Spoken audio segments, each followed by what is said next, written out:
On se retrouve en finale et le seul véritablement à être sûr de lui, sûr de notre victoire au bout du compte, c'était Boja. Hein.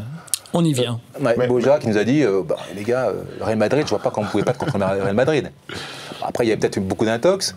Nous, on le regardait quand même un petit peu en coin en se disant mais ok coach, tu nous as déjà fait faire des miracles, on est au Final Four.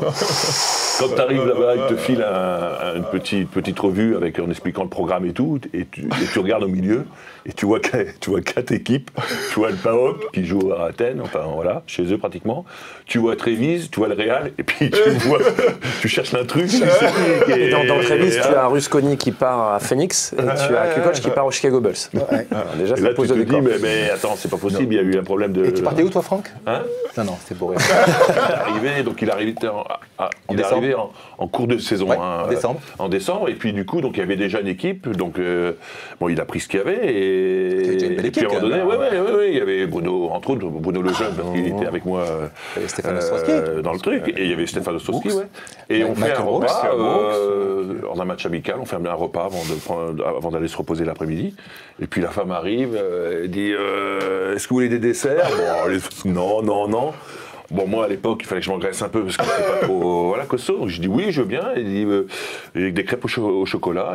Et oui, allez hop, crêpes au chocolat. Donc il y avait Bruno Lejeune et moi, crêpes au chocolat. Hein. Et il y avait Boja qui était au bout de la table. Donc tous les autres étaient partis. Et puis bon, j'ai eu une petite crêpe vite fait, je mange. Et puis je vais me coucher. Bon, allez hop, on fait la sieste, le match, tout. Il arrive, le match commence, tout.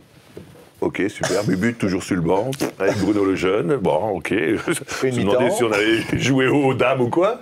Et puis, résultat des courses, on ne joue pas. Il ne nous fait pas rentrer. Et puis, à la fin, au débriefing, dans le vestiaire, il nous dit de toute façon, vous ne pouvez pas aller sur un terrain si vous mangez trop, et encore moins des crêpes au chocolat ou quoi que ce soit. Il dit, si vous mangez trop, vous n'avez plus faim sur un terrain. Donc voilà. Donc là, le message était passé, en gros. Soit tu continues à manger tes crêpes, et puis dans ce cas-là, tu ne jouais pas. Bon, on s'est dit, bon, allez, on va s'adapter. Et puis j'ai dit, bon, allez, du coup, ce que je vais faire, je vais arrêter les crêpes. Vous avez inculqué certaines règles. Des règles d'or. Ouais.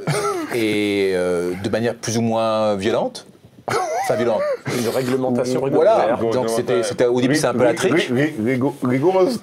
Grosse rigueur. Et on n'avait pas d'autre choix que de l'accepter. Et ce qui est fou, c'est que quelques mois après, ça faisait partie de notre naturel, de notre quotidien.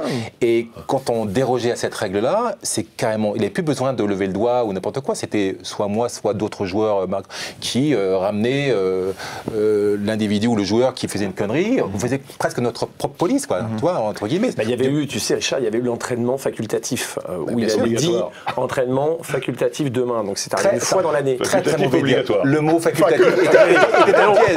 Et donc, on ne le savait pas à l'époque. Moi, je ne suis pas venu. En bon français, tu n'étais pas le seul. En bon français, facultatif. J'étais le seul. Hein.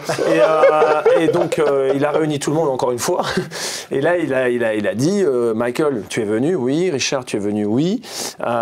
Et toi? Donc, il n'y avait que moi, qui était le plus jeune. Et tu n'es pas venu. Et il me regarde, il me dit pourquoi?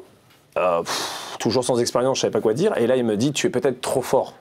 Plus fort que Richard, plus fort que Michael. Ah non, non, pas du tout. Et voilà, facultatif demain. Et tout le monde était là. Et en fait, il n'y avait pas d'entraînement facultatif.